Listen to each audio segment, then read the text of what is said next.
میرا نام تبسم ہے۔ میری کہانی تب شروع ہوتی ہے جب میری شادی ہوئی۔ مجھے نہیں معلوم تھا کہ شادی کے بعد بربادی بھی ہوگی۔ ایک ہی گھر جس میں آباد ہو جاؤں گی، وہی جگہ، وہی لوگ مجھے برباد بھی کر دیں گے۔ میری شادی ایک ایسا راز بن جائے گی جسے مجھے مرنے تک اپنے سینے میں دفن کرنا ہوگا۔ کچھ معلوم نہ تھا۔ آئیے آپ کو شروع سے بتاتی ہوں۔ میں نے ایک مذہبی گھرانے میں آنکھ کھولی۔ ہمارے گھر میں نماز قرآن اس طرح لازمی تھا جیسے 3 وقت کا کھانا۔ ہم 2 بہنیں تھیں، میں تبسم اور میری چھوٹی بہن فروا۔ ہمارا خاندان ایک متوسط گھرانہ تھا۔ ہم بہنیں اور امی ابو، یہ تھی ہماری چھوٹی سی گھر گھرستی، چھوٹی سی جنت جس میں ہم بہت خوش تھے۔ ہمارے ماں باپ نے کبھی ہمارے سامنے ذکر نہ کیا کہ ان کا بیٹا نہیں ہے، یا ان کا بیٹا ہوتا تو وہ ان کا سہارا بنتا۔ ہمارے ماں باپ نے یہی کیا اور یہی سکھایا بھی کہ جو ہے اس پر اللہ کا شکر ادا کرنا سیکھو۔ بہت سے باقی گھرانوں کی طرح ہمارے ماں باپ نے بھی ہمیں بچپن سے یہی سکھایا کہ بیٹیاں کیسے رہتی ہیں، کیسے چلتی ہیں، کیسے ہنستی ہیں، کیسے بولتی ہیں۔ یہی کہ ان کے ہر اٹھے ہوئے قدم ماں باپ کی تربیت کی عکاسی کرتے ہیں۔ ہم نے بھی یہی سیکھا۔ ہم دونوں بہنیں تعلیم کے بعد اب فارغ تھیں، گھر میں رہتے اور اپنی ماں کا ہاتھ بٹاتے۔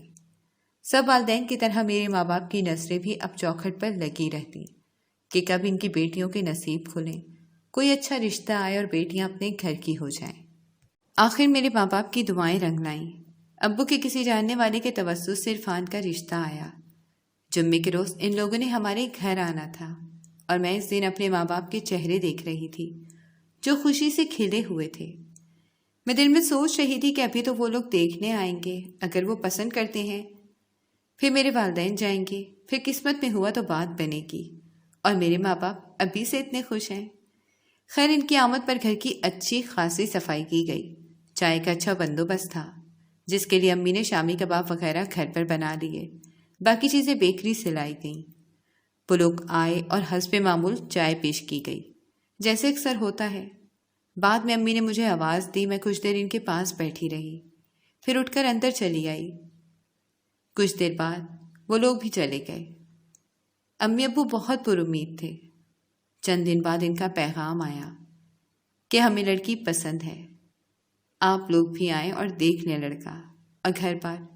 میرے ماں باپ بہت خوش تھے۔ وہ گئے اور دیکھ کر آئے۔ انہیں بھی سب کچھ بہت پسند آیا۔ عرفان کی فیملی بھی ہماری فیملی کی طرح چھوٹی تھی۔ وہ 2 بھائی تھے۔ عرفان کا چھوٹا بھائی پڑھائی کے سلسلے میں آسٹریلیا گیا ہوا تھا۔ اس کے امی ابو اور وہ تھے، بس رشتہ طے ہو گیا اور 2 ماہ بعد سادگی سے ہماری شادی ہو گئی۔ سب لڑکیوں کی طرح میں نے بھی شادی شدہ زندگی کے بہت سے سپنے دیکھے تھے۔ عرفان بہت اچھا اور محبت کرنے والا انسان تھا۔ اس کے ماں باپ بھی بہت شفیق لوگ تھے۔ گھر میں کوئی زیادہ روک ٹوک نہ تھی، میں خوش تھی اور مجھے خوش دیکھ کر میرے ماں باپ بھی بہت خوش تھے۔ یہاں تک تو سب ٹھیک تھا۔ پھر آمد ہوئی عرفان کے بھائی حیدر کی۔ وہ شادی میں شریک نہ ہو سکا تھا کیونکہ اسے چھٹی نہ ملی تھی۔ تب ہماری شادی کو 2 ماہ گزر چکے تھے۔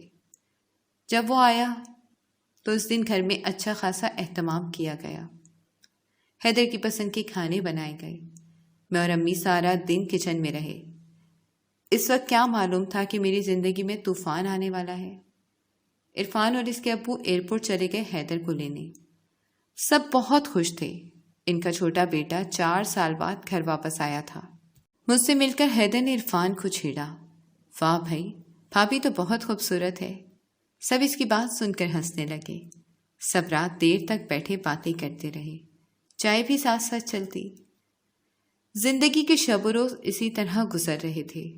عرفان اور اس کے ابو دکان پر چلے جاتے، حیدر گھر پر ہی رہتا۔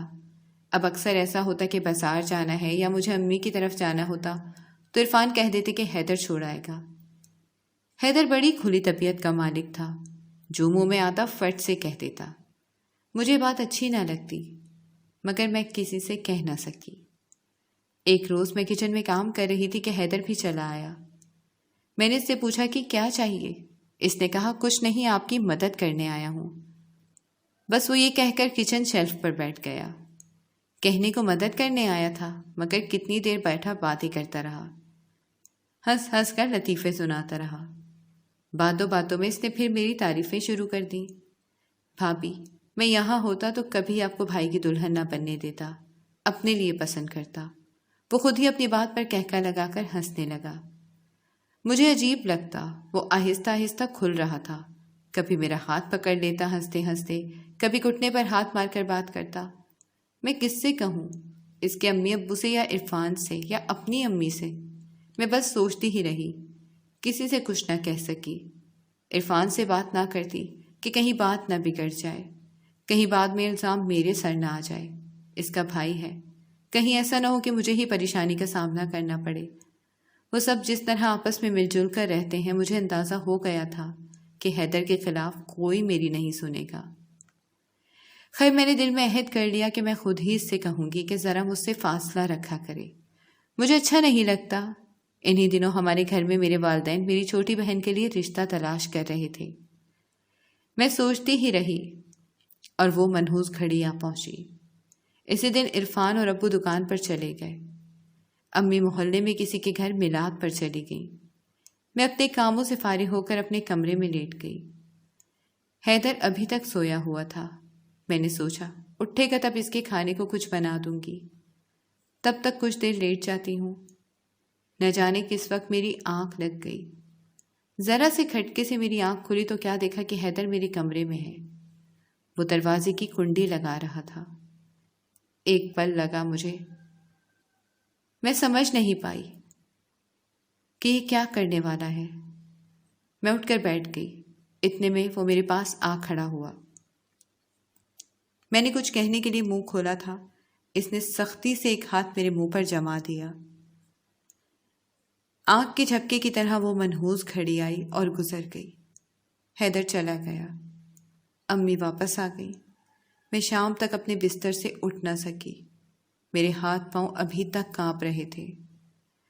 رات ہوئی، ابو اور عرفان بھی واپس آ گئے۔ میں کھانا بنانے کے لیے بھی نہ اٹھی تو سب ایک ایک کر کے میرے پاس آئے۔ مجھ سے پوچھنے لگے کہ کیا بات ہے، طبیعت ٹھیک ہے؟ کبھی ابو سر پر ہاتھ پھیرتے، کبھی عرفان ماتھے پر ہاتھ رکھ کر دیکھتا کہ بخار تو نہیں۔ امی نے حیدر سے کہا کہ میں سالن گرم کرتی ہوں، تم روٹی تندور سے لے آؤ، بھابھی کی طبیعت ٹھیک نہیں۔ سب میرے لیے پریشان تھے۔ میری آنکھوں میں آنسو آ گئے۔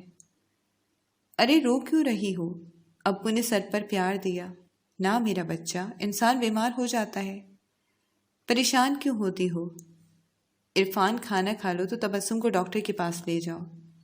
حیدر بھی وہیں تھا، وہ بھی سب کے ساتھ میرا حال بار بار پوچھ رہا تھا۔ کہ دن یوں ہی خاموشی سے گزر گئے۔ سب نے نوٹ کیا کہ تبسم چپ چپ رہنے لگی ہے۔ کبھی مجھے زبردستی شاپنگ کرواتے، کبھی امی کی طرف لے جاتے کہ تم اداس ہو۔ میں کسی کو کیا بتاتی کہ میں کیوں پریشان ہوں، کیا دکھ ہے جو اندر ہی اندر مجھے دیمک کی طرح چاٹ رہا ہے۔ میری حالت اس وقت تڑپتی ہوئی مچھلی کی طرح تھی۔ مجھے کسی پل چین نہ تھا۔ پھر ایک دھماکہ ہوا۔ اس بات کو 1.5 ماہ گزرا تھا کہ اس دن میری ساس نے مجھ سے کہا کہ کچھ بات کرنی ہے تم سے۔ میں نے کہا جی کہیے۔ انہوں نے کہا دیکھو بیٹا، تم لوگ بھی فروا کے لیے رشتہ دیکھ رہے ہو، ہم بھی حیدر کے لیے دیکھ رہے ہیں، کیوں نہ ہم فروا کا ہاتھ مانگ لیں؟ تم اپنے ماں باپ سے پوچھ لو اس بارے میں، پھر ہم بعد میں باقاعدہ رشتہ لے کر جائیں گے۔ کیا خدا، یہ ابھی باقی تھا، ایک اور امتحان۔ میں کیا کروں، کہاں جاؤں، کس سے کہوں، کیسے کہوں؟ سوچتے سوچتے میرے دماغ کی نس پھٹنے لگی، مگر کوئی حل نہ ملتا۔ اب میرا اور حیدر کا سامنا بہت کم ہوتا۔ پہلے میں اس سے کتراتی تھی، اب وہ بھی میرے سامنے نہ آتا۔ زیادہ تر اپنے کمرے میں رہتا، وہ اپنے کام امی سے کہتا۔ مجھے کہیں لے جانے کو اگر عرفان یا ابو کہہ دیتے تو وہ اپنے کسی کام کا بہانہ بنا کر ٹال دیتا۔ پھر ایک دن میری ساس نے مجھے باقاعدہ امی کے گھر بھیج دیا یہ رشتے کی بات کرنے کے لیے۔ مرتا کیا نہ کرتا کے مصادق میں چلی گئی اور 2-4 دن امی کے گھر رکی، مگر بات نہ کر سکی۔ مگر کب تک بات نہ کرتی، کیونکہ میں آئی ہی اسی کام کے لیے تھی۔ پھر ایک دن ہمت کر کے امی سے بات بھی کر لی وہ لوگ تو جی جان سے راضی تھے اور حیران تھے کہ تم یہ بات کرنے آئی تھی تو اتنے دن کیوں لگا دیے؟ میں انہیں کیا بتاتی کہ کیوں خاموش رہی؟ میں خاموش تماشائی بنے سب دیکھ رہی تھی۔ کیا کروں؟ اس رشتے سے منع کر دیں یہ کہوں امی سے؟ کیوں منع کر دیں؟ کیا وجہ ہوگی؟ کیا سب کچھ امی کو بتا دوں؟ پھر امی ابو کے چہرے آنکھوں کے سامنے آ جاتے۔ اگر یہ بات کھول دوں تو ہو سکتا ہے مجھے بھی اپنا گھر چھوڑنا پڑے۔ میرے ماں باپ جو اتنے خوش تھے ایک بیٹی پہ آنے پر کہ اس کا گھر آباد ہے اور دوسری ہونے جا رہی تھی، ان کا کیا؟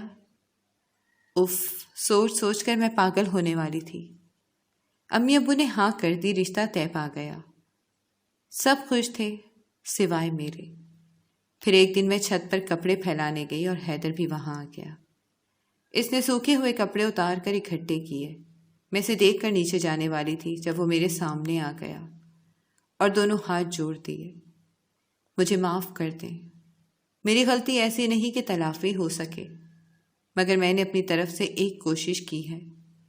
میں نے ہی امی کو فروا کے رشتے کے لیے کہا تھا۔ میں فروا کو تمام عمر خوش رکھوں گا، کبھی میری طرف سے شکایت کا موقع نہ ملے گا۔ ہو سکے تو مجھے معاف کر دیں۔ یہ کہہ کر وہ کپڑے لے کر نیچے چلا گیا۔ میں کتنی دیر تک وہاں ساکت کھڑی رہی۔ ٹانگیں اس طرح بے جان تھی جیسے کسی نے جان ہی کھینچ لی ہو۔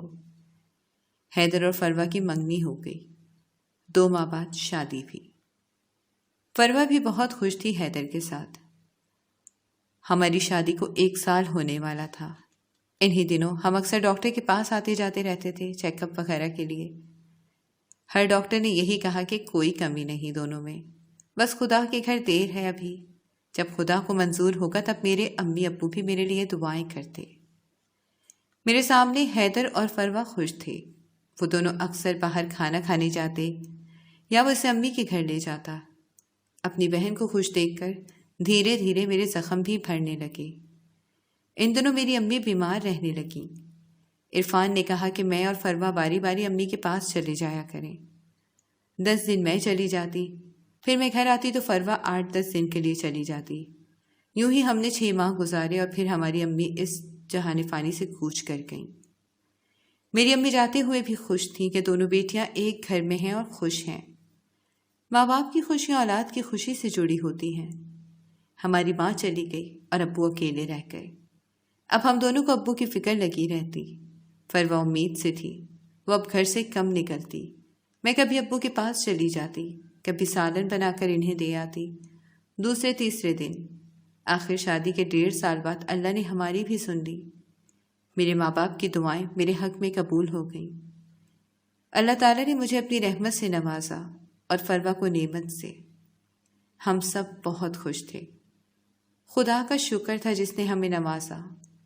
حیدر جس کمپنی میں کام کرتا تھا اس کی طرف سے اسے 2 سال کے لیے دبئی جانے کی آفر ہوئی تھی۔ وہ کوشش کر رہا تھا کہ فروا کو بھی اپنے ساتھ لے جائے، اور چند ماہ کی بھاگ دوڑ کے بعد آخرکار وہ اس کوشش میں کامیاب ہو گیا۔ وہ اور فروا دبئی چلے گئے۔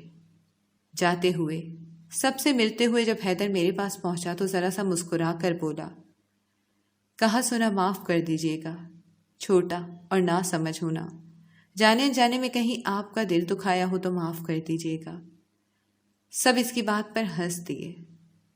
صرف میرا دل ہی جانتا تھا کہ وہ کس چیز کی معافی مانگ رہا ہے۔ ان کے جانے سے میرے ذہن سے کچھ بوجھ اور کم ہو گیا۔ عرفان جانتے تھے مجھے ابو کی فکر رہتی ہے۔